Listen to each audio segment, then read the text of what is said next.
If you've cut yourself at all in the course of these tests, you might have noticed that your blood is pure gasoline.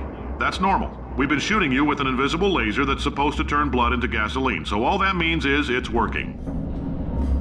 If you need to go to the bathroom after this next series of tests, please let a test associate know, because in all likelihood, whatever comes out of you is going to be cold. Only temporary, so do not worry. If it persists for a week, though, start worrying and come see us, because that's not supposed to happen. Just a heads up, we're going to have a superconductor turned up full blast and pointed at you for the duration of this next test. I'll be honest, we're throwing science at the wall here to see what sticks. No idea what it'll do. Probably nothing. Best case scenario, you might get some superpowers. Worst case, some tumors, which we'll cut out.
They say great science is built on the shoulders of giants. Not here. At Aperture, we do all our science from scratch. No hand-holding.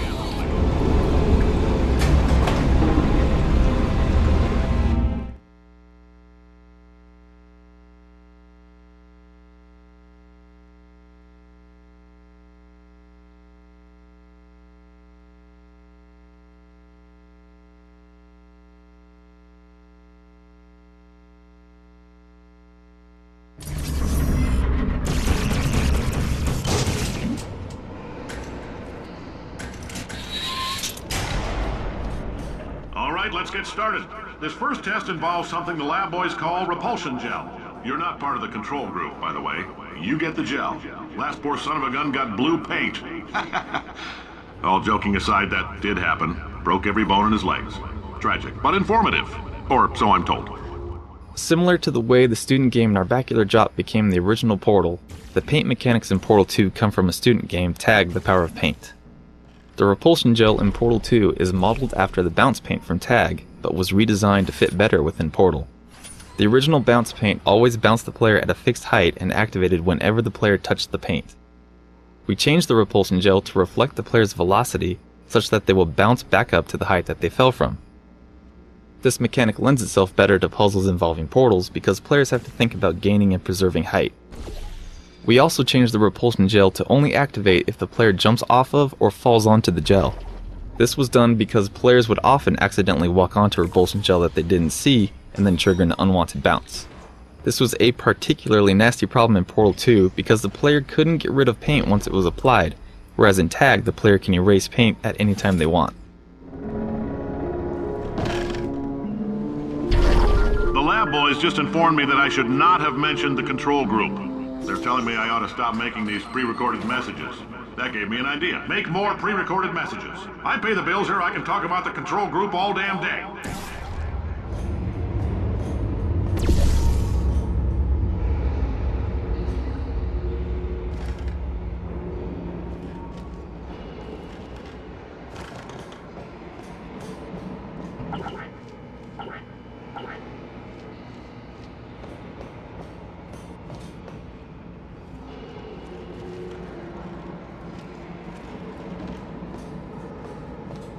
For this next test, we put nanoparticles in the gel.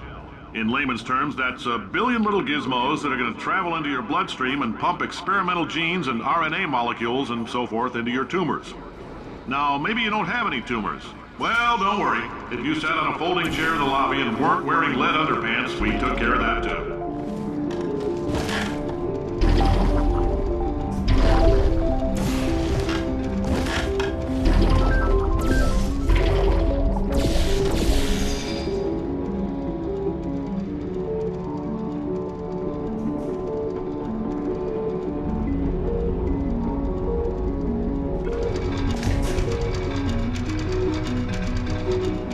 We had to come up with old-looking versions for all the important gameplay props, such as button panels, doors, cubes, basically everything the player could interact with. We came up with this fictional character, Janitor Bob. He'd be the guy who had to maintain all of Old Aperture. A guy who doesn't understand anything about science, but can fix everything with duct tape and a screwdriver. He would use everything he could get his hands on. The result might not look pretty, but it would work. So whenever we got stuck designing props for Chapter 3, we'd ask ourselves, well, how would Bob build it?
Oh, in case you got covered in that repulsion gel, here's some advice the lab boys gave me.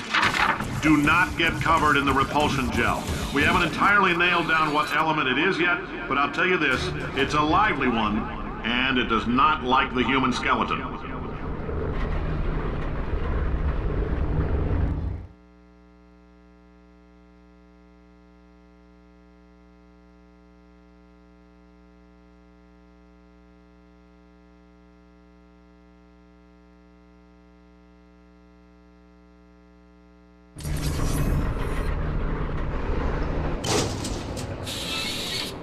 All these science spheres are made of asbestos, by the way. Keeps out the rats. Let us know if you feel a shortness of breath, a persistent dry cough, or your heart stopping, because that's not part of the test.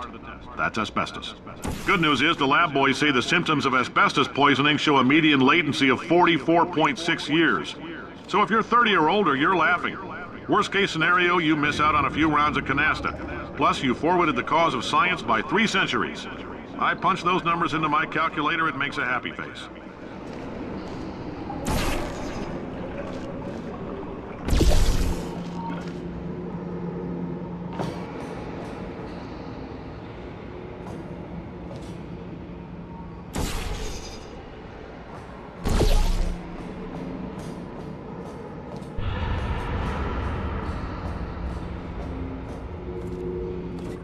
I like your style. You make up your While re-implementing the paint mechanics from our student game Tag the Power of Paint, in the context of Portal 2, the biggest change we made was to exclude the paint gun.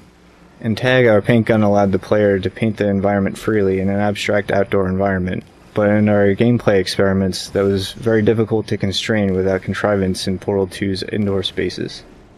It also changed the game's pacing significantly, since being able to run at high speed around a level covering everything in paint is a lot more fast-paced, energetic, and often scattershot than Portal's more cerebral gameplay. Perhaps most importantly, there is a certain elegance in the simplicity of manipulating all the game elements, using only the portal gun. Adding a new gun would inherently add complexity, and force us to start from square one training the player how to use this new tool instead of focusing on the game's namesake. Instead, we decided to use the established mechanism of the delivery tubes, and have players redirect the flow of the paint with their portal guns. This felt like a good compromise.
coffee we gave you earlier had fluorescent calcium in it so we can track the neuronal activity in your brain.